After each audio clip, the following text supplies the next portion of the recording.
The room is quiet now. The city outside hums with a faint, distant life you can't quite connect with. You're lying here, the sheets tangled around your legs, the curve of her back a gentle hill beside you. She's sleeping, breathing softly. The light from the window catches dust motes floating in the air, and you stare at them. You told yourself it was just desire, just another night to feel something.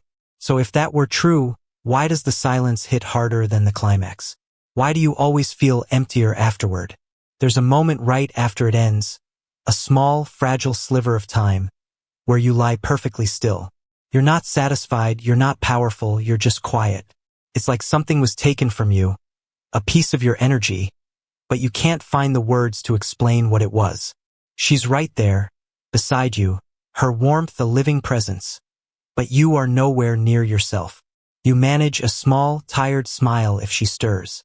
You nod if she says something soft, but deep down you feel the ache, a ghost pain in your soul, like you traded something sacred and got nothing back. You thought you were seeking pleasure. You thought it was a hunt, a conquest, a simple need to be met. But what if that was not true? What if what you called lust was really a costume your childhood wounds were wearing? The brilliant old psychologist Carl Jung didn't see sex as just a physical act. He called it a portal, a ritual exchange between your ego and your unconscious. Every time you touch someone, you are not just touching skin. You are exposing your shadow, the parts of you you've hidden from the world and from yourself. Because real desire, the magnetic pull you feel toward another person, does not come from the body alone. It comes from everything the body was trained to bury. Your deep shame, your fear of rejection, your desperate hunger to be chosen, even once, without having to earn it. But no one taught you how to see this. No one explained that in every act of intimacy, you are handing someone your soul in disguise. And when you give that away unconsciously, without intention, it does not feel like connection. It feels like a quiet collapse. This is not just about sex. It's about what you have been offering without even realizing it and why it keeps leaving you hollow. Jung tried to warn us. He spoke of a truth so painful, most people could not hear it. But now that you're here, in this quiet, empty room, you can't unhear it. And by the end of this journey, you will finally understand why so many men are starving, even while they are touching everything they thought they wanted. This is not just desire. It's the shadow in disguise. You think you want her body, but what you are really starving for is yourself. There's a moment on a crowded street, you see her, and something shifts. The way she holds herself, the way she smiles, the way she looks at you with a flicker in her eyes that suggests you might, just might, be enough. It's not just a physical jolt. It brushes against a forgotten hunger inside you.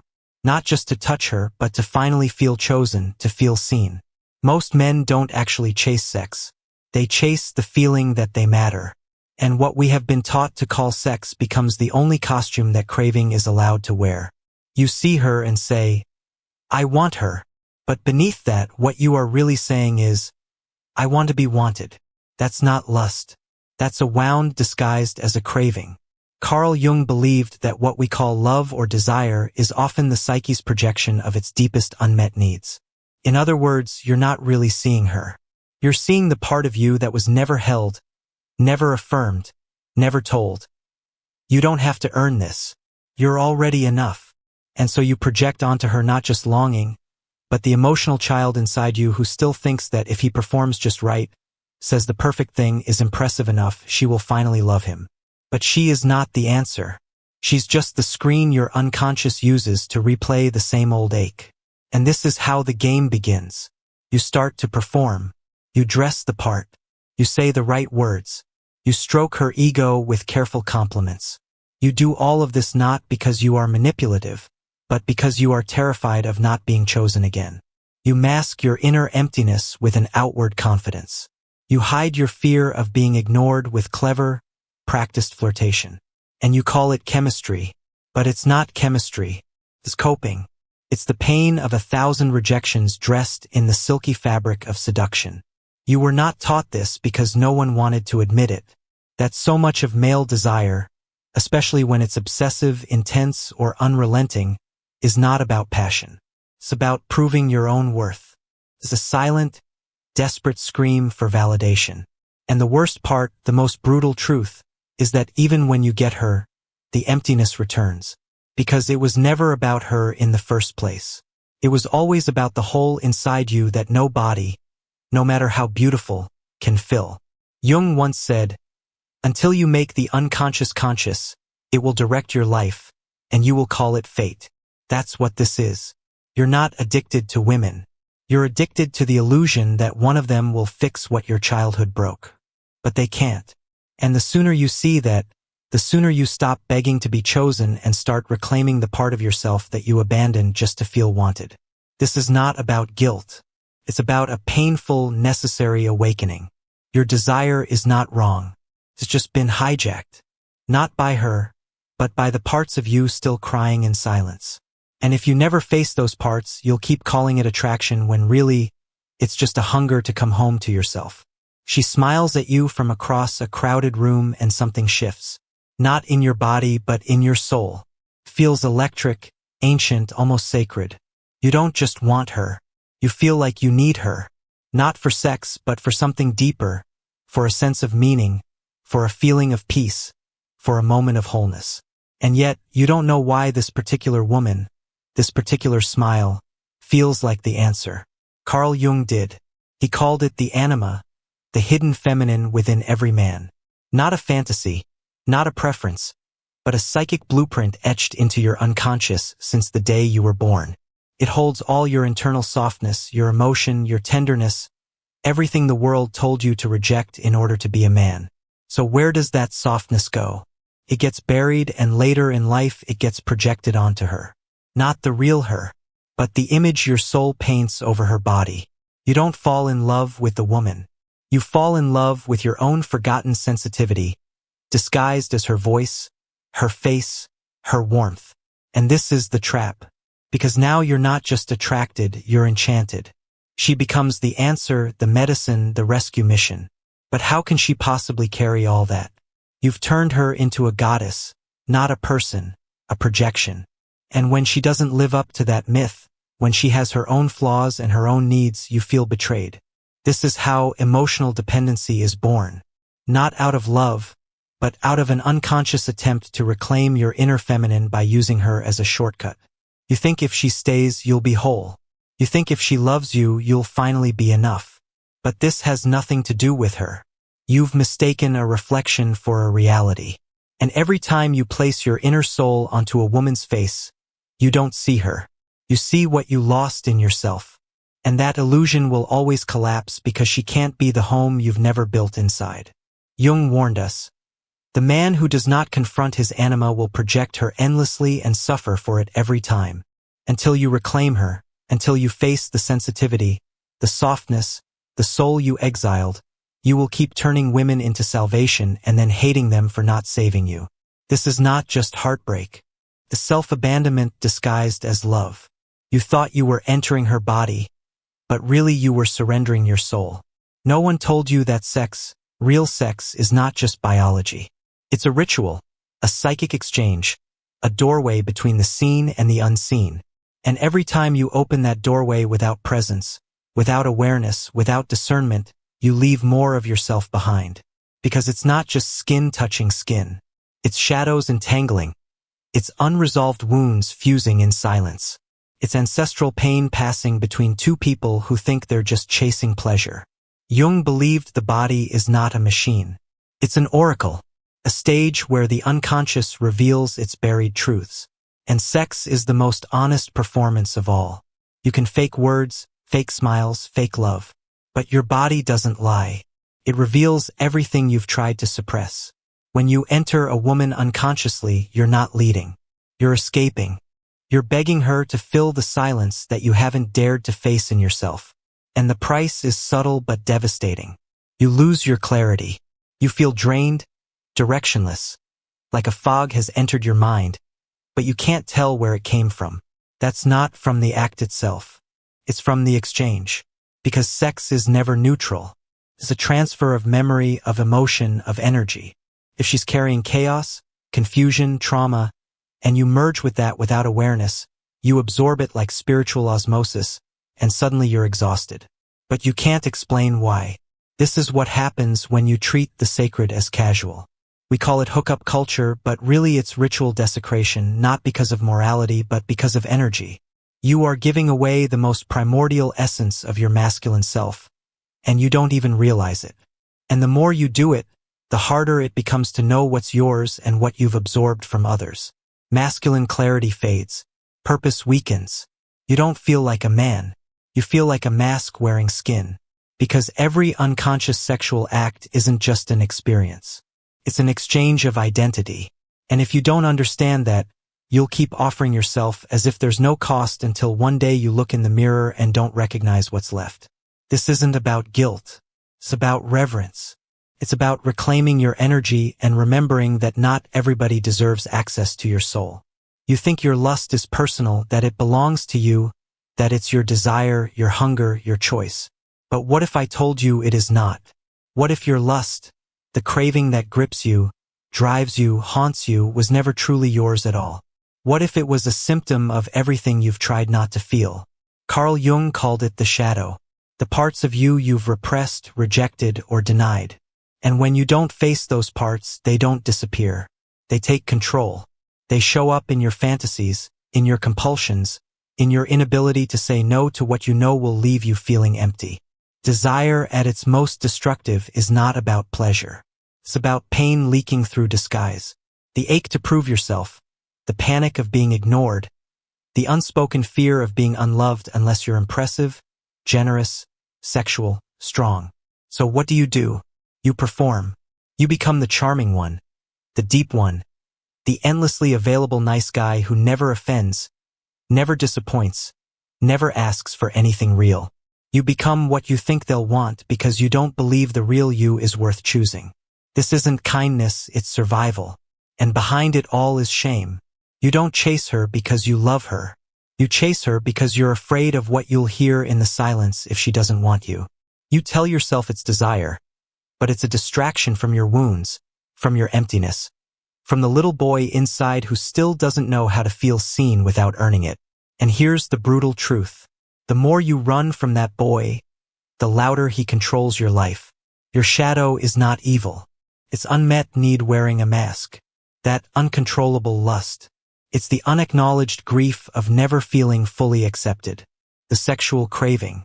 It's the spiritual ache to feel like you matter. The addiction to pleasing. It's just you begging to be loved without conditions. But as long as you perform, you betray yourself. You become addicted to validation, to female approval, to the temporary high of being wanted just long enough to escape your own reflection. And every time it fades, you chase again, thinking you need more desire, when what you really need is integration. The good guy isn't good. He's lost, disconnected from his own essence and terrified to stop performing. Because if he did, who would he even be? Jung said, "The shadow is everything that has been repressed and never faced. And until it's faced, it will run your life, especially your desire." This is not about rejecting lust. It's about reclaiming it. Because only when you make your shadow conscious does desire stop being a drug and become a choice. Every touch is a trade. And if you're unconscious, you're always overpaying. They never taught you that intimacy has a price. Not in morality, but in energy. Not every encounter costs your dignity, but every encounter costs something. Because sex isn't just a moment. It's a merging of timelines. Memory, archetype, shadow, unspoken stories. All of it entangles in a single act. You're not just giving your body. You're handing over your emotional blueprint and absorbing theirs. If you touch her without presence, you don't leave as the same man. You leave carrying things you can't see, but you feel them. Suddenly, you're foggy, irritable, detached from your purpose. You tell yourself it's nothing, but it is something. It's energetic debt. Because even when there are no words, the body is speaking. It remembers her chaos, her wounds, her ex-lovers, her projections, her emotional attachments and traumas. They live in her nervous system. And when you enter her unconsciously, you download that code like plugging into a hard drive without a firewall. Carl Jung warned that the unconscious never forgets. And in sex, it screams. Every suppressed insecurity, every unprocessed heartbreak, Every trace of emotional poison flows between two bodies like ink and water. But we romanticize it. We call it chemistry. We call it passion. We call it being good in bed. When in truth, it's leakage. The leaking of life force, of clarity, of self-awareness. And you wonder why you're tired, why your mind feels scattered, why your spirit feels thin, because every unconscious touch is a withdrawal from your psychic bank account. You think it was just a night, but it wasn't. It was a ritual you didn't know you were performing. And every ritual has an offering. The question is, what did you offer and what did you receive? If you aren't asking that, you're not choosing your intimacy. You're just surviving it. This isn't about fear. It's about power.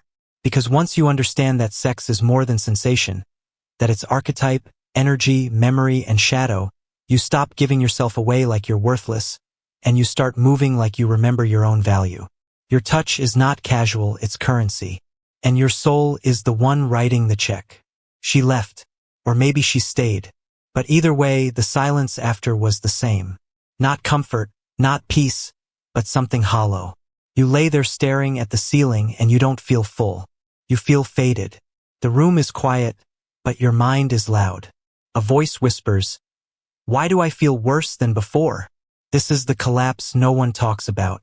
The post-sex emotional crash that hits not because you regret the act, but because you never got what you thought it would give you. See, the emptiness isn't about her. It never was. It's about what you were trying to extract without even realizing it. Validation, worth, a sense that you finally mattered, a momentary escape from the ache you've carried since childhood. But no woman can give you that because it was never hers to give. When you enter the bedroom hoping to feel whole, you're already fractured and every move becomes an unconscious negotiation. If I give her this pleasure, maybe she'll give me myself back. But it doesn't work because you're not having sex with her. You're having sex with the fantasy that she'll fix your self-esteem. And when she doesn't, because she can't, the emptiness returns louder than before. Carl Jung believed that when we try to solve inner wounds with external solutions, we invite suffering. Because we're not healing, we're projecting. That's what this is. You projected your longing to be loved unconditionally onto a woman who never signed up to save you. So even if she gave you her body, you feel betrayed. Not because she did anything wrong, but because your soul was hoping for something she couldn't provide. This is the psychological trap. Using sex to solve wounds that were never about sex, and the result is predictable, temporary high, sudden collapse, repeat. You begin to confuse intensity for intimacy, pleasure for connection, approval for love. But none of it lasts because it's all built on a void. Until you realize this, you'll keep offering your body in exchange for emotional rescue. And every time you'll leave more drained, more disoriented, more disconnected from who you really are. Pleasure is not the problem, but using it to avoid pain always has a price. And if you're not careful, that price is you. You were told to be strong. You were taught that being a man meant being a rock, a fortress, a provider. But no one told you what that actually meant. So you guessed. You guessed that strength was silence. You guessed that strength was control. You guessed that strength meant always saying yes to sex, yes to power, yes to proving you're a man. And somewhere in all that guessing, you lost yourself. Now you wear the mask well. Confident, capable, desired. But underneath, you're tired. Not just in your body, in your soul. This is the secret pain of millions of men. The more we try to prove our masculinity, the more disconnected from it we become. Carl Jung understood this collapse long before we had a name for it. He saw that the masculine psyche, when divorced from self-awareness, begins to rot from within. You chase status, chase sex, chase validation, and still you feel hollow. Because true masculinity doesn't need to perform. It needs to be present. But presence is terrifying when you've built your entire identity on denial. When you've spent your whole life believing emotions are weakness, that desire is a conquest, that your value comes from being chosen, not from choosing yourself. So you become a performer. You memorize the lines, play the role, convince her and yourself that you're the man she wants. But the act drains you not because you're failing, but because it's not real. You're not leading. You're shape-shifting, morphing into whatever version of man the world rewards in the moment. And it costs you everything. Clarity, direction, peace, and eventually your sense of self. The world doesn't need more strong men. It needs more conscious men. Men who don't measure themselves by how many women they attract, but by how deeply they've met themselves. Men who face the shadows that power can't fix, the grief behind the grin, the fear inside the pleasure. Because the collapse of masculinity doesn't begin with a crisis. It begins with a single decision to trade authenticity for approval. And from there, you no longer lead your life. You react to it. You become an echo, loud on the outside, empty on the inside. But this doesn't have to be your fate. You can stop performing. You can start choosing.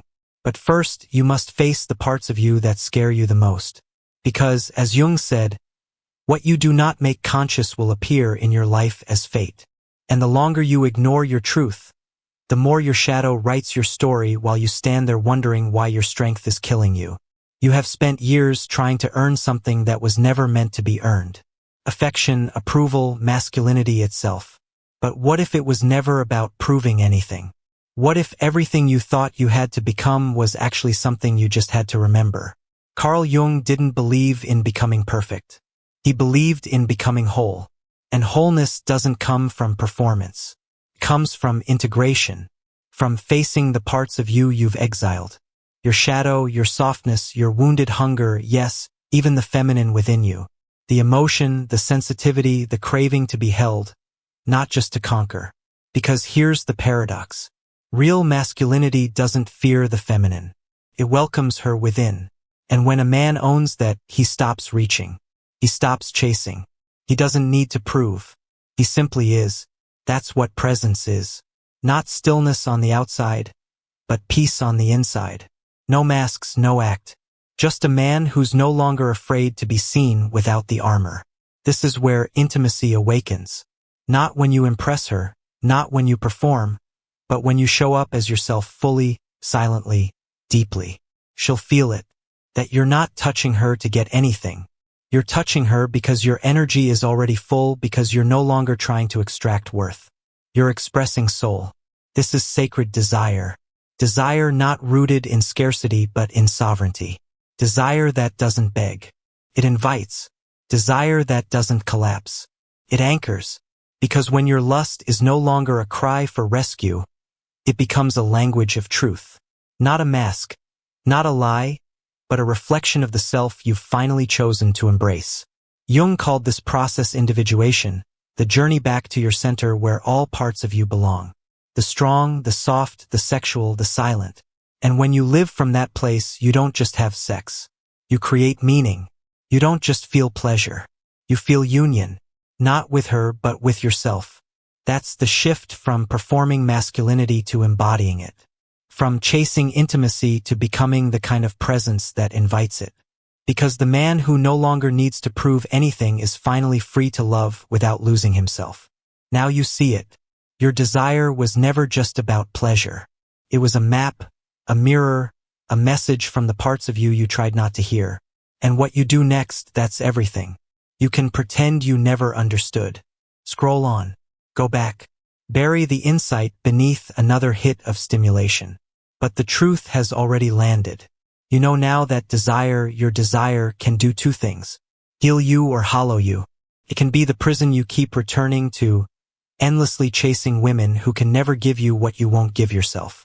Or it can become the portal that leads you back to your soul. But only if you stop giving yourself away like your energy is worthless. Only if you stop treating your body like a bargain to earn love. Only if you remember that not every woman deserves access to your energy. Your presence is sacred. Your clarity is sacred. Your desire is sacred. But only when it's owned. Only when it's conscious. Because unconscious desire always devours the one who carries it. But conscious desire, that becomes fire. That becomes leadership.